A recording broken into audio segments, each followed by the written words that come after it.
Cricket වලට ආදරය කරන ඔයා මගේ channel එක subscribe කරගෙන අපි යමු වීඩියෝ එකට. ඉතින් මෙවර 2026 IPL තරගාවලියේ ඉතා උණුසුම් තත්ත්වයක් ගෙන තිබෙනවා. ඉතින් මේ වන විට තරග 29ක් අවසන් වෙද්දී ප්‍රසාද ලයිස්තුවේ පළමු ස්ථානය පංජාබ් ස්කින්ස් කණ්ඩායම ලබාගෙන තියෙනවා.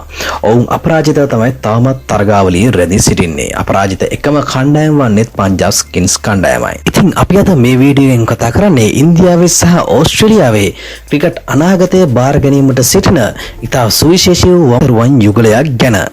ඒ තමයි අවුරුදු 24ක් වන ප්‍රියාන්ෂ් ආර්යා සහ අවුරුදු 22ක් වන කූපර් කොනලි යන පිතිකරුවන් දෙදෙනා. ඉතින් මොවුන් දෙදෙනා පසුගියදා අවසන් වූ ලක්නෝ සුපර් ජයන්ට්ස් කණ්ඩායමට එරෙහිව තරගයේ ඉතා සුවිශේෂී පිතිකරණයක යෙදෙනවා.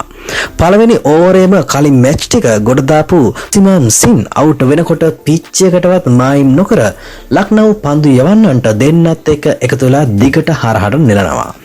පන්දු වාර 14ක් වෙද්දී පංජාබ් කිංස් ලකුණු පූර්ව ලකුණු 187ක් තරම් ඉතා ප්‍රබල තැනකට අරන් ගෙහින් දෙන්න අවුට් වෙලා යනවා.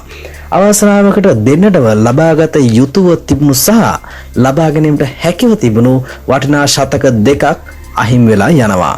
ප්‍රියාන්ෂ් ආර්යා පන්දු 37කින් ලකුණු 93ක් රැස් කිරීමට සමත් වෙනවා. ඉතින් මේ ප්‍රවේශකාරී ඉනිමට 4.4ක් සහ දැවැන්ත 6.9ක් එක් කිරීමට ඔහු සමත් වෙනවා. ප්‍රහාරක වේගය සටහන් වූයේ 251.35ක ඉහළ ප්‍රහාරක වේගයක් ලෙස.